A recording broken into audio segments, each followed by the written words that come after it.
You melt away your troubles, good fortune will return. There are times when it feels like luck has drifted away, when nothing seems to go right, efforts don't yield results, people leave, and the heart just feels weary. In those moments, we often say that we are unlucky. Is it really bad luck, as they say, or is it just a tough fate? However, the Buddha did not say that. Blessings are already within you, but your karma is just hiding them.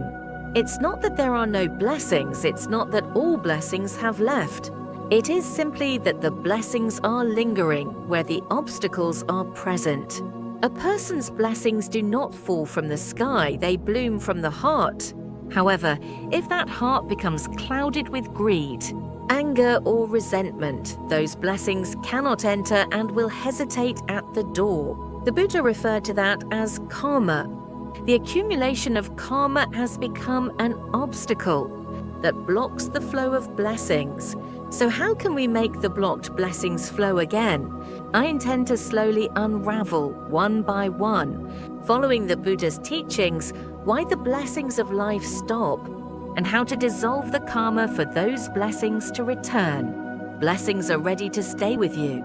What is needed now is to clear the fog of the heart that is hiding the blessings. The first story, the reason why misfortune arises, is that the moment blessings stop, everyone desires blessings. A healthy body, warm relationships, and a life without blockages. However, strangely enough, even though I work hard, things don't go well, and despite my best efforts, I feel lonely, and a time comes when everything seems to go wrong. At first, I just think it's a coincidence. Then, as time goes on, I start to feel that things are not going well. I begin to wonder if I did something wrong, and these thoughts start to weigh heavily on my mind. In the past, it certainly felt like I had good fortune, but at some point it felt as if that fortune was drifting away from my fingertips, turning around and going to someone else instead of me. The Buddha said that this state is not a lack of fortune, but rather an obstacle that covers the fortune, which is called karmic hindrance. Karmic hindrance does not arise suddenly. Small words, careless glances, feelings of comparison, hatred, and resentment gradually accumulate and intertwine, beginning to obscure the flow of our lives. At first, it seems like nothing is happening, but when a dark shadow looms over the heart and starts to affect every corner of life. Even if good fortune approaches, the vessel to hold that fortune shatters. It's not that fortune is avoiding me, it's that the place for that fortune to stay has disappeared from within my heart. The Buddha explained karma like this: blessings are always by our side, but the karma you have accumulated pushes those blessings away. We often say that in order for blessings to come, we must accumulate virtue, but what we must do first is to dissolve the karma that holds those blessings. Some say that even after accumulating merits, opportunities do not come. They say that even after practicing for a long time, life is still difficult. At such times, we must ask ourselves, is there still resentment in my heart that I haven't let go of? Am I still holding on to an obsession that hasn't disappeared? Is the karma of the words I've spoken returning to me as it is? Blessings are not something far away. They are coming closer and waiting within me even at this moment. It is simply that I cannot let go of the karma that is covering those blessings. From now on, we need to start practicing looking at that karma and gradually melting it away. This is the first step to inviting blessings back. From now on, let's walk this path together. The second story, what karma is blocking the blessings? The habits of the heart, the power of words, the traces of actions. The reason blessings do not come is not because I am a person without blessings right now, but because the habits of my heart prevent blessings from staying. People often ask, why don't I have any luck? Why does life seem to be going wrong all the time? I first ask those people this: where is my heart flowing these days? Isn't there a lot of resentment? Aren't you comparing yourself? Aren't you often hating yourself? When your heart is dark and rough, even if blessings come, you won't be able to feel their energy. Just as water is blocked by muddy soil, blessings can only reside in a clear heart. The burdens of the heart always begin with small things. The feeling of jealousy towards someone is a denial of oneself. The little lies, the moments of ignoring or slandering others. That one thought or word has been gradually blocking today's blessings. The Buddha said that it's not just about accumulating blessings, but we must also keep our vessels empty so that blessings can reside within them. The first step in emptying the vessel begins with being mindful of our words. The karma created by our speech returns to our lives more quickly than we think. There are many instances where a careless word thrown at someone returns to us in the same form from a different person on another day. We can gain blessings through our words and also create karma. Being careful with our speech is the first step towards the dissolution of our karma. Another frightening habit that blocks blessings is constant self-blame. Why am I like this? Why do I feel so inadequate? Such thoughts are the karma we create for ourselves. Blessings reside in a bright and tidy heart. The more I belittle myself, the more blessings flow elsewhere, away from me. If I hate myself, that karma remains on my face, seeps into my tone, and leaves traces in my actions. Therefore, dissolving karma is nothing other than changing the direction of my heart. From a heart that hates myself to one that understands myself, from blaming others to recognizing their pain, that small change opens the flow of blessings again. From now on, it is wiser to first consider what to let go of, rather than what more blessings to wish for. As karma begins to accumulate, life changes. Only then do we realize that blessings have always been by our side. The third story is about living a life that dissolves karma, clearing the heart and practicing to attract blessings. Blessings do not fall from the sky. Blessings have always been within us, however. The space for those blessings was obscured by greed, anger, and a dark heart, preventing us from recognizing that light. The Buddha said this: blessings are not something to be hoarded, rather. It is about emptying my heart so that blessings can flow in. So, how can we dissolve our karmic obstacles? What kind of practice and mindset will allow the blessings that were blocked to begin flowing again? The practice of dissolving karma does not have to be grand. It starts with very small actions that lighten the heart and change one's attitude towards life. First, reduce your words. The Buddha said, if you speak less, your karma will decrease, and when your karma decreases, blessings will flow in. We create a lot of karma through our words: complaints, blame, gossip, whining, resentment. Everything that comes out of my mouth returns to my life as it is. The path for blessings to come must be quiet and serene, a constantly noisy.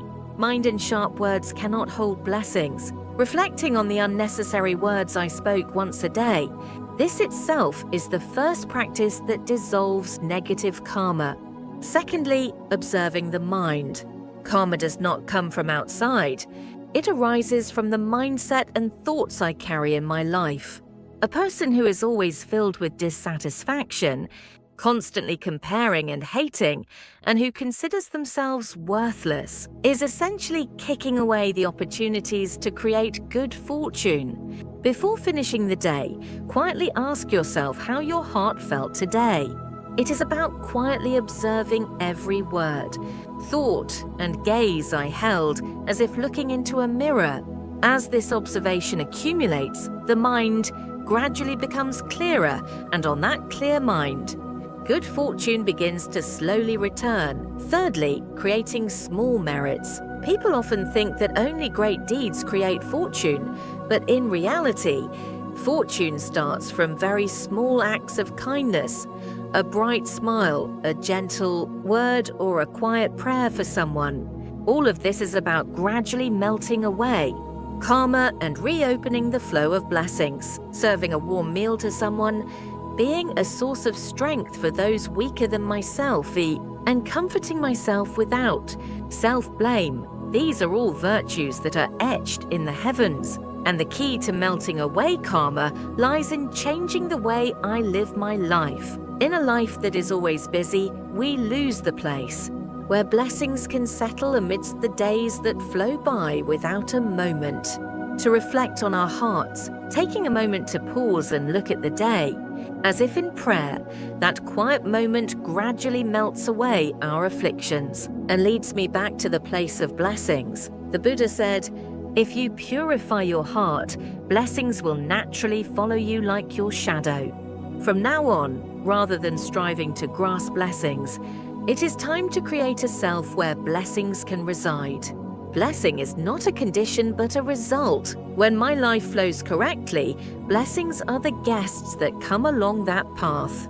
If I dissolve my karma, those guests will quietly knock on my door again.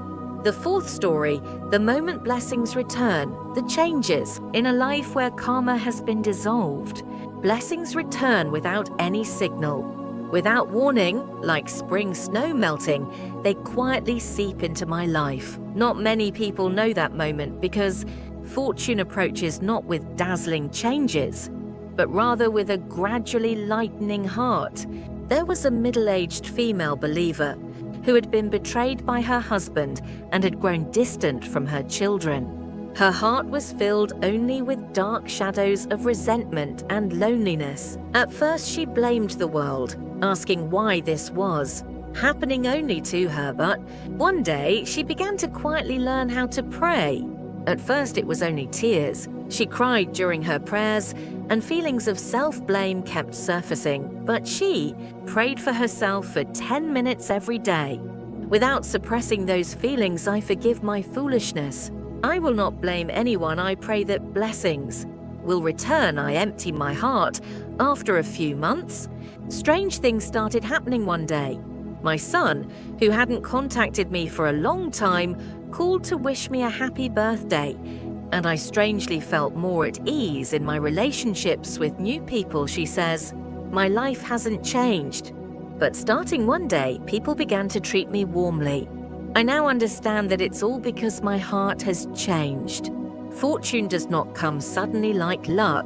When the heart begins to melt, a person changes, their expressions change, their tone of voice changes, and even their breathing becomes softer. Strangely, this changed heart leads me to the side of fortunate people. A certain male believer had been struggling with his business for years.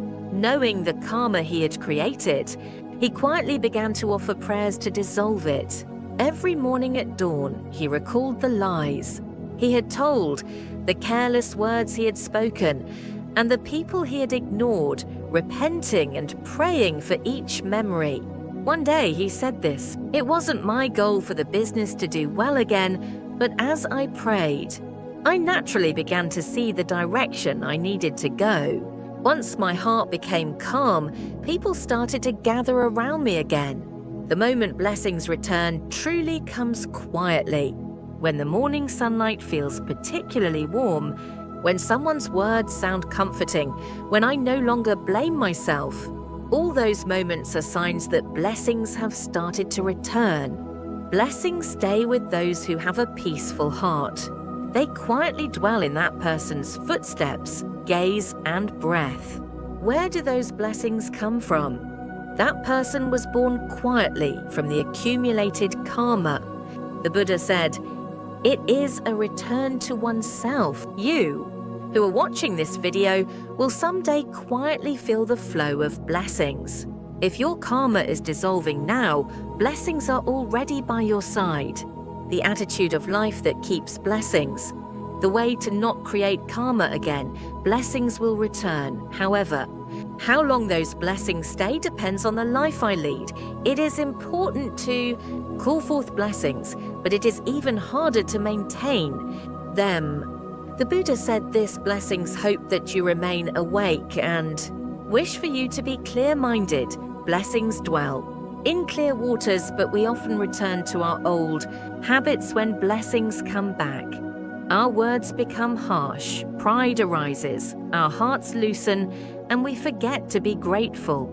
From that moment on, blessings quietly turn away. Blessings do not like a flashy life. They reside in a tidy heart, a peaceful daily life, and a heart that knows how to be thankful. Those who have blessings are always gentle in their words. They do not expose others' faults or put themselves forward. They bow their heads to small things and do not take credit for others' achievements. In such a person's heart, blessings comfortably lie down. It becomes a space where you don't have to leave. To avoid building karma again, we must engrave the following 3 things into our lives. First, remembering that blessings are not something I deserve. It is simply a gift granted by heaven because I have become prepared to receive blessings. We must remember that blessings come from accumulated virtue, and continuity begins with an awakened heart. Second, maintaining humility. As blessings increase, our hearts should become more humble. The more blessings we have, the warmer we should treat others. How we treat others, rather than what we possess, is the key to making blessings last longer. Third, sharing blessings again. Blessings grow more when they flow, rather than accumulate. With a kind word and a sincere prayer, blessings will not leave me. There was a believer who felt the blessings, returning after going through difficult times and enduring long suffering. One day she said, "In the past, I thought blessings were something to be taken for granted.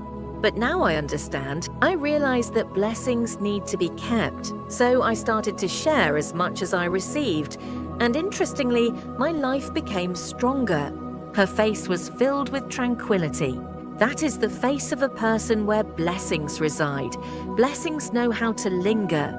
Blessings know where it is warm, where it is calm, and where it is less shaken. And I willingly take root in the heart of someone who can truly welcome me. It is now time to prepare a vessel for a life where blessings can comfortably reside.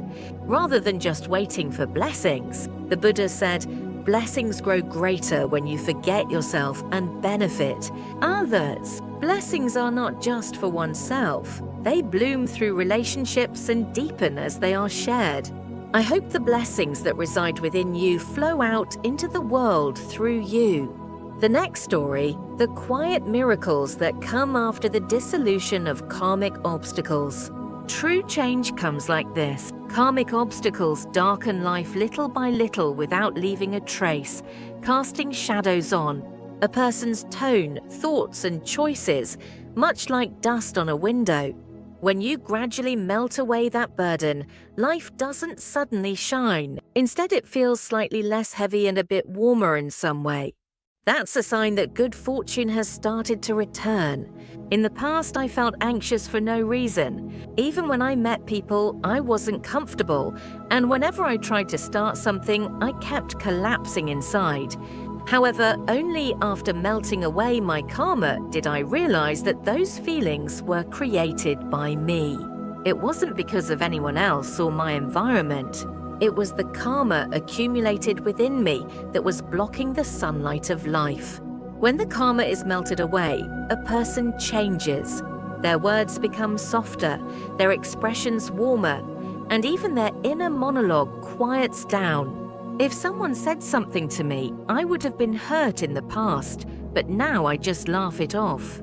In a situation where I would have felt anger and injustice before, now there are no ripples in my heart. This is the serene blessing that the Buddha spoke of. Blessings are not extravagant. Blessings are peaceful. A life that is not ashamed of itself, regardless of recognition from others, is where blessings reside. Such serene miracles can sometimes be felt when you casually look out the window one day. Even when alone, one does not feel lonely, and in silence, the heart feels secure. Relationships with people flow harmoniously, without forcing attachment. Now, whether someone is by my side or not, I don't feel anxious. That is how life quietly changes. After dissolving one's karma, someone asks, what changes? When you pray, does life really change when you dissolve your karma? At such times, I want to respond like this. Yes, it changes. The world remains the same, but I begin to change, and that changed version of me starts to alter the world's reactions. This quiet miracle is invisible. However, it is a profound change that alters the entire color of life. At some point, you stop hating people. The thought that I am lacking disappears. No matter what happens, I remain unshaken. And on that calm center, blessings naturally reside. The Buddha said, blessings follow those who are quiet. Blessings sit on a calm heart like a lotus. I hope you become the lotus of that blessing more than anyone else now. Even if you don't try to make big changes, quiet miracles will surely bloom on this path you take slowly. I will share 2 case stories. The first case is about a woman whose heart's burdens were melted and relationships were restored. Ms.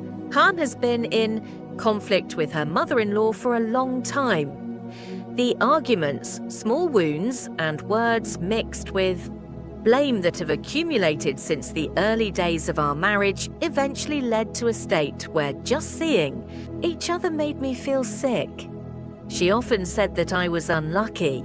Both my husband and children struggled in the middle, and the name family felt increasingly like a heavy burden to her. One day, she heard this passage during a Dharma talk. Karma is not something to be cut off, but rather something to be melted away. Melting away karma means not changing the other person, but laying down the sword within myself. From that day on, she stopped expecting change from her mother-in-law and simply began to pray quietly, saying, I will first melt away my karma. I will manage the anger of the proposal. I will make sure this doesn't flow to the children. For a month.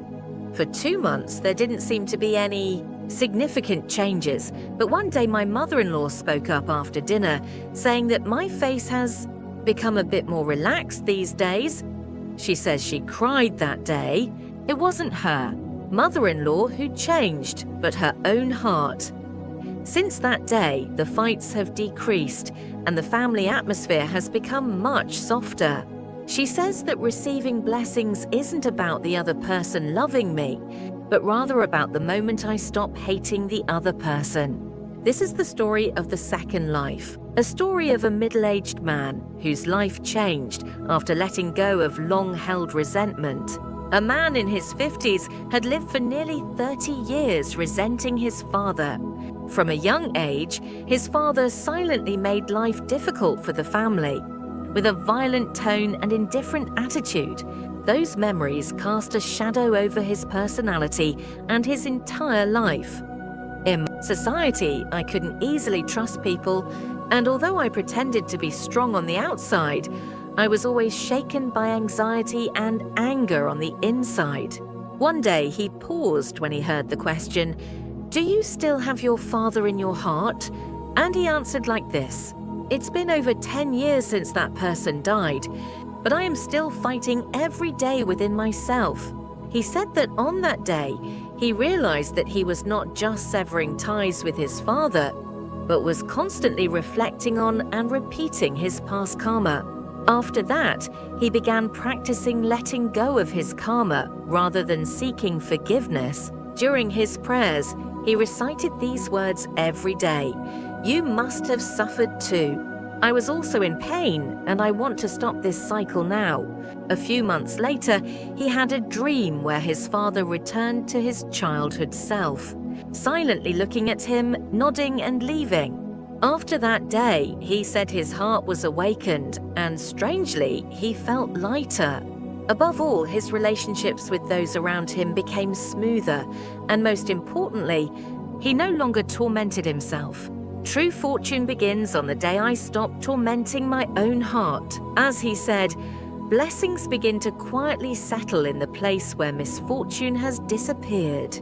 The next story is a commitment to continue a life where blessings reside in daily life. Blessings can stay for a while. However, if you want to keep those blessings in your life for a long time, your attitude towards life must change. The Buddha said, "Those who guard their hearts keep their blessings, while those who scatter their hearts let their blessings slip away." We strive to accumulate blessings, but we often neglect to cultivate the heart that allows those blessings to remain. Blessings are determined not in the moment of prayer, but in the life that follows it. Prayer is merely the act of opening a door, and guarding that door lies in our attitude towards living. Now we stand before that door. When fortune knocks at the door, it's time to ask yourself if you are someone who can quietly welcome it, and if you have prepared yourself properly for that moment. Those who harbor fortune live each day as if it were a practice. They choose their words carefully, reflect on their thoughts, and close the day with quiet gratitude. A small line of prayer, a quiet act of consideration, and a moment of silently swallowing. In justice, all of these become the unspoken virtues that keep fortune from leaving. Everyone has their own pain. There are mistakes, and one might end up creating karma again. However, each time, I gather my thoughts again and recall the Buddha, confessing that I will not let go of this heart. This attitude brings blessings to stay. Having blessings does not mean that everything goes well. It means not losing your heart even in the midst of misfortune. That calm and steadfastness is the true blessing. From now on, we will no longer chase after fortune, we already know it. Who is ready to welcome themselves? I sincerely pray that you become the person who brings comfort to someone's heart and that quiet blessings linger to create a peaceful home. Fortune does not pass by, it always returns to those who have strengthened their hearts. When you dissolve your negative karma, fortune begins to flow again. That fortune quietly resides in your words, your choices, and the intentions you hold.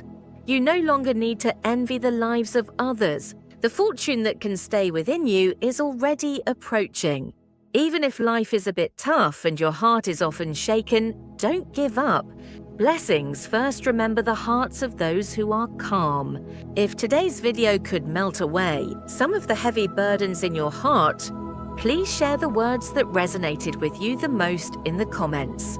You can also become a light that calls forth blessings for someone else. Today, I support you as you quietly gather your thoughts and walk towards a life where blessings reside. I hope your day shines quietly. I pray that the wisdom of the Buddha is always with you. This was the channel of Nam Myoho Renge Kyo, Avalokiteshvara, and the Moonlight Wisdom.